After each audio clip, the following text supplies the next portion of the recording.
शुचिता चाहिए, पवित्रता चाहिए है, तो महाशत्रु आत्मा का लोभ कैसा है, जो ऊंचे स्थान पर पहुंचाने के बाद भी दादाजी हम हाथ में नहीं छूते हैं, गोलक में डाल दो।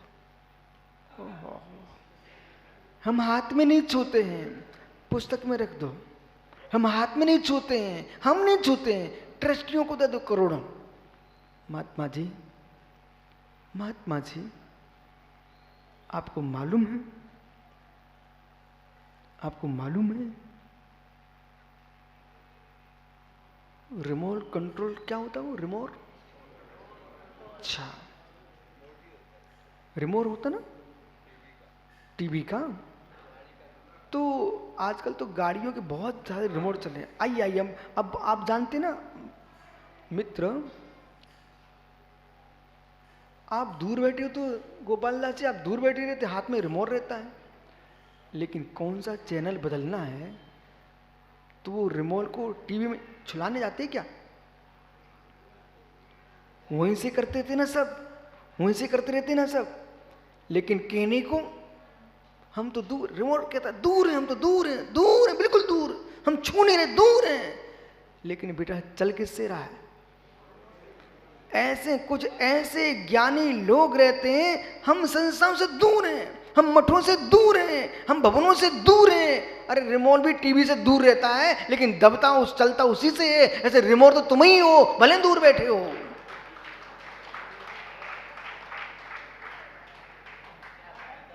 रिमोट कौन सा है मित्र? उसके बिना काम नहीं चल रहा ना, वही तो पोटू भैया काम चला रहा है। तो स्वीकार करो कि ये संस्था का स्वामी मैं हूं, भले दूर बैठे हो, लेकिन राग का रिमोट तो तुम्हारा ही है। ओह अधिपतियों, मोक्ष पाइजे, मोक्ष चाहिए तो आपको बोध होना चाहिए। न संस्रो भद्र समाधि साधनम, न लोक पूजन संग मेलनम। ये संसर, ये आसन, सिंहासन मित्र, ये समाधि के साधन नहीं है। आप पढ़ेंगे ये अभी द्वादश का आप पढ़ रहे ना, अभी सामायिक पाठ में ये श्लोक लिखा हुआ है, न संस्रो भद्र समाधि साधनम। ये संसर भद्रासन इस समाधि के साधन नहीं है, ये सिंहासन समाधि के साधन नहीं है। अंदर मिलिए, अंतरंग से पूछिए, जरा भी जिस पर अधिकार होगा वहां ममत्व नियम से रहेगा। और जहां ममत्व रहेगा, जहां ममत्व रहेगा, जहां ममत्व रहेगा, बद्धते मुक्त जीवा शमो निर्माक्रमात् तस्मात् सर्वप्रज्ञ निर्मत्वम विचिंतित। अहो योगेश्वर, अहो मुनीश्वर, अहो साधु भगवंत, बद्धते मुक्त जीवा शमो निर्माक्रमात्। जहां ममत्व है बंध है, जहां निर्मत्व है वहां मोक्ष है। और पर वस्तु पर संचालन हो और ममत्व रहित हो, ये असंभव दोष से दूषित है। इसलिए पंडित राजकुमार जी, मित्र एक सिक्का भी जेब में है उसकी गर्मी आती है, और एक मिल जाए दूसरा कोई देने की इच्छा दिखाए तो फिर लोभ से पूछना क्या करता है, और मिल जाए, और मिल जाए, और मिल जाए। फिर व्यक्ति इस बात को भूल जाता है, धन के पीछे यश गमा बैठता है, धन के पीछे यश गमा बैठता है। धन तो मेरे मित्र कैसे कमा सकते हो, यश को कैसे नहीं कमा सकते हो। कितने ट्रस्ट के ट्रस्टी मेरे मित्र बैंकों की जगह बाजार में बांटे हुए हैं, मुझे सब पता रहता है। लेकिन मैं नहीं चाहता इन बेचारों की दुर्गति हो जाए और भविष्य में मूलधन का क्षय हो जाए। और कई बार जिनको दिया था वे नहीं दे पाते, मालूम चला कि करोड़ों दान आ रहे हैं, गए कहां इतने दिन से? मंदिर के गेट बन रहे थे, मंदिर बन रहे थे, आज तक क्यों नहीं बन पा रहे हैं? जैसे बड़े बड़े नेता कुछ ना कुछ झगड़ा कराते रहते हैं, बोले क्यों? जिससे अगले चुनाव में हम जीत जाएंगे। ऐसे कुछ लोग काम पूरा नहीं करते ट्रस्टी, यदि पूरा काम कर देंगे तो दान आना बंद हो जाएगा। मित्र अभिप्राय को समझिए।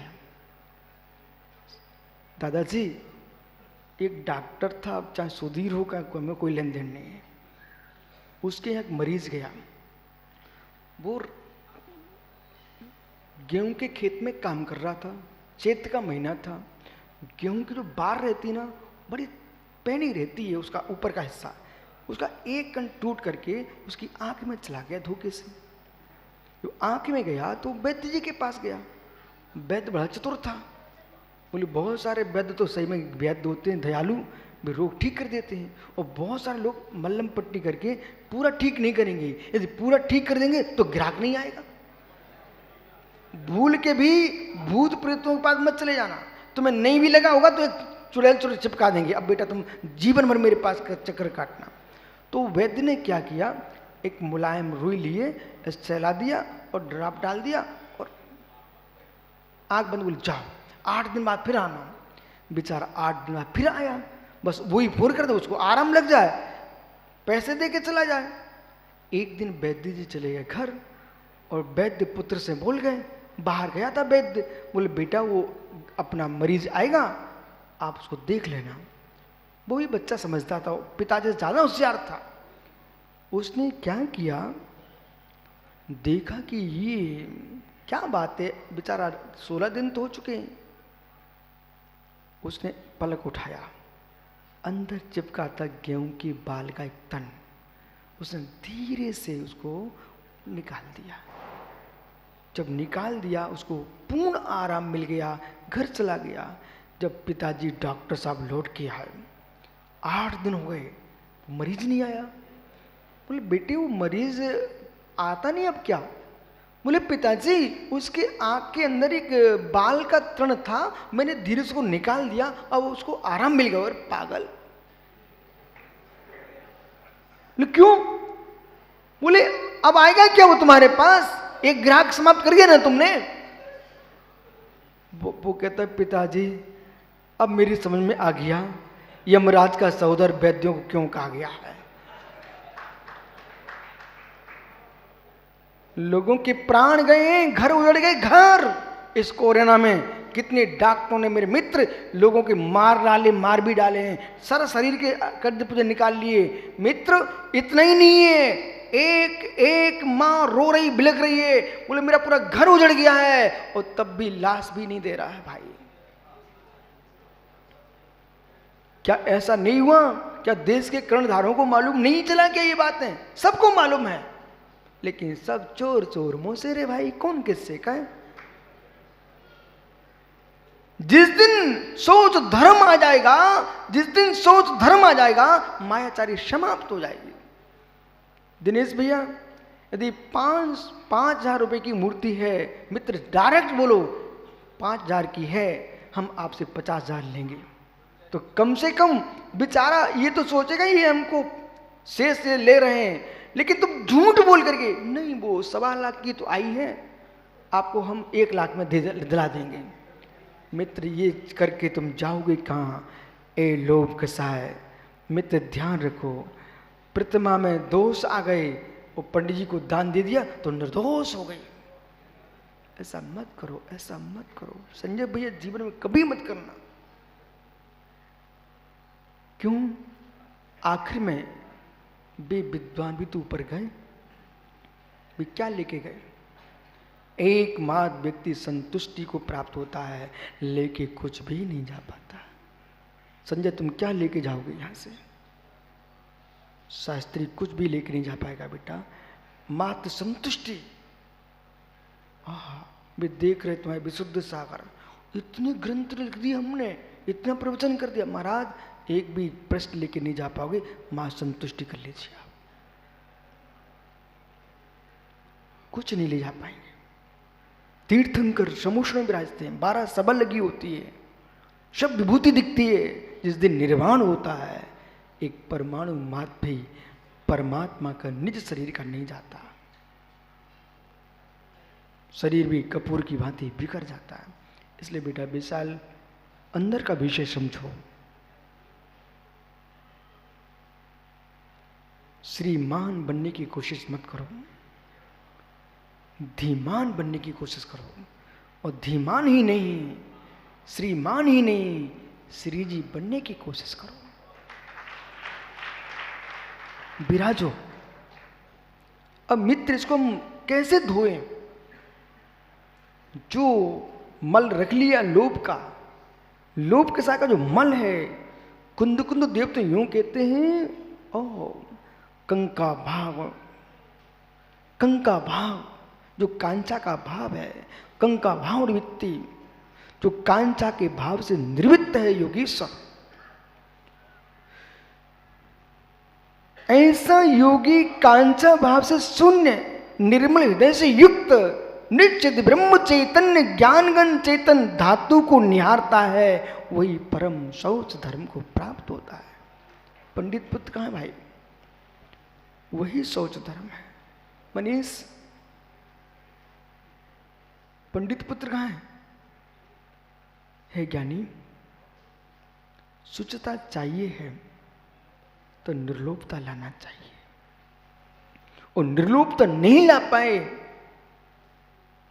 तो शुचि परिणाम हो नहीं सकते।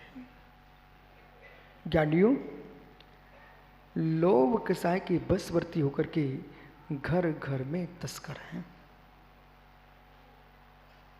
बेटा पिता की जेब देख रहा है तो बेटी की मां भी अपने पति की जेब टटोल रही है। ओहो, मां भी बेटे की जेब खींच लेती है तो बेटा भी मौका पाता है, मां की पेटी ही गोल कर देता है। ओह, ये क्या हो रहा है? क्या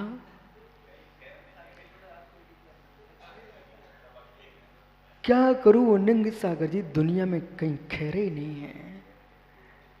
मेढक से बचा सो सांप ने पकड़ लिया, सांप से बचा तो गोहरे ने पकड़ लिया, गोहरे से बचा तो नेवले ने पकड़ लिया, नेवले से तो बिल्ली ने पकड़ लिया, बिल्ली से बचा तो कुत्ते ने पकड़ लिया, कुत्ते से बचा तो शेर ने पकड़ लिया। अब करूं तो क्या करूं? और शेर से बचा तो अजगर निकल गया। ओ मित्र, इन सब से बच भी आओगे तो काल के गाल से कौन बच पाया है? जब सबको जाना ही काल के गाल में है तो मेरे मित्र कमा कमा के धर जाओगे और मर जाओगे, लेके कछु नहीं ले जा पाओगे। कमा कमा करके धर जाओगे, मर जाओगे, लेके कुछ भी नहीं जा पाओगे। इसलिए मित्र भागचंद जी क्यों टेंशन में जी रहा है भाई? क्या लेके जाओगे? कुछ भी लेके नहीं जा पाएंगे। क्या हुआ दादा प्रकाश चंद जी? कुछ भी नहीं लेके जा पाएंगे। यदि लेके जा सकते हो मित्र तो एक ही वस्तु है, सम संतोष दलेन। जो लोभ का मल है, घर में बच्चे मल करने, स्वान मल कर जाते तो पानी से धो देते हो मित्र। ऐसे ज्ञानियों जो लोभ का मल है, इस लोभ के मल को धोने के लिए कार्तिक स्वामी ने कार्तिक प्रेक्षा ग्रंथ में लिखा, सम संतोष दलेन। सम संतोष के जल से ही धोवदी तीव्र मल लोह पुंजम, जो तीव्र लोह रूपी मल का जो ढेर है, इसे धोने के लिए कोई नीर है, उसका नाम संतोष जल है। संतोष जल है। यानी किसी का नाम हो वो ना समझ ले कि मेरे नाम का नाम ले रहे हैं। ये संतोष जल यानी संतोष जल है। इसलिए ज्ञानी इतना ही नहीं, आहा, आज मालूम सुब्र सागी महात्मा जी क्या पूछ रहे थे? भाई मेरे से पूछा मत करो, मेरे सब प्रिय आता है ज्ञान में।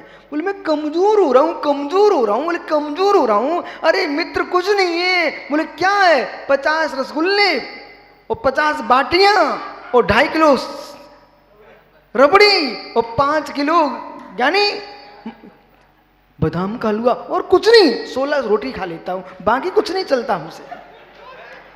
अरे भाई अरिजीत सागर जी, इतना बेचारा खा गया, अब कहता कमजोर हो गया, कमजोर हो गया। आचार्य कार्तिक स्वामी को लगता कि कोई ऐसा ही व्यक्ति होगा जो इतना खा करके वो कहता था कमजोर हो गया, कमजोर हो गया। तो उन्होंने कहा भोजन गिद्ध भीड़म, भोजन गिद्ध भीड़म, जो भोजन की गिद्धता से रहित है, तस शौचो वे डिम्बलम, उसी योगी के निर्मल शौच धर्म होता है। इसलिए ज्ञानियों, इसलिए मेरे गिद्ध जैसा भोजन नहीं, गिद्ध जैसे भोजन की प्रवृत्ति को छोड़ना, तब आएगा मेरे मित्र उत्तम शौच धर्म। नहीं तो मालूम प्रकाश दादा बैठो, बैल जैसा भोजन, अज्जू भाई बैल जैसा भोजन। बोले क्या अंकित, बैल को कितनी सुंदर डाल देना घास, लेकिन जब तक गुनीश दूसरे की घास न खींच ले तब तक उसका पेट ना भरे। ऐसे कुछ लोग ऐसे हैं, उनकी थाली में कितनी सुंदर अमृत रख दो, लेकिन फिर भी सैलेस दूसरी खाली देखे ही देखे, दूसरे की थाली में देख रहा है। अब माना कि कोई अंजुलि में आहार कर रहा है, भैया अपनी अंजुलि देखो ना, एक गिलास मुख में अंजुलि भरी हुई है और फिर भी देख रहा राजू पांड्या ये क्या ले रहे हैं विष्णु सागर, वो मेरे लिए आया कि नहीं आया। मतलब उसकी पूरी अंजलि रबड़े से भरी हुई है, वो रबड़ी नहीं बेचारा खा रहा है, बेचारे विष्णु सासू की रोटी चबा रहे थे, उसे देखकर सोचा वो रोटी वो वाली क्यों नहीं आई। सम संतोष लेने, इसलिए मुमुक्षु यदि आपको शौच धर्म चाहिए तो संतोष जल का प्रयोग कीजिए। पानी से स्वच्छता नहीं आएगी, संतोष जल से स्वच्छता आएगी। तो जाओ अपने घर जाना, वो आज घर घर में कह देना मेरे मित्र, शरीर की शुद्धि पानी से हो सकती है, आत्मा की शुद्धि तो संतोष के जल से होगी, वही शुचिमय होगा। संतोष जहाँ है वही धर्म है, जहाँ संतोष नहीं है वहाँ अधर्म है। सुखी कौन? ओहो, आप तो भी दशरथ की पूजा कर रहे थे सरस पंडित जी। पंडित जी वो क्या बोल रहे थे, क्या बोल रहे थे? 10 लक्षण की पूजा के छंद में ज्ञानी सुख पावे, सुख पावे। तो ऐसा तो नहीं है तुमने अपने बेटे का नाम संतोष रख बेटा हम सुखी हो जाएंगे, बेसुखिया नहीं है। नहीं तो अज्जू सोच रहा होने दो बेटे को, मैं नाम संतोष ही रख दूंगा। हे मित्र, संतोष बेटे को पाने वाला सुखी नहीं होगा, सुख पावे संतोषी प्राणी, जिसके संतोष गुण है वो सुखी है। कि मित्र लालची लोभी कभी सुख नहीं पा सकता है, इसलिए अपने जीवन को आत्मा को सुखी करना है तो संतोष को भजो, ओ संतोष को भजो, संतोष को भजो मेरे मित्र, यही मोक्ष मार्ग है। आत्मा स्वभावम परिभाव भिन्नम, आत्मा स्वभावम परिभाव। आत्मा का स्वभाव प्रभाव भिन्न वीर स्वामी की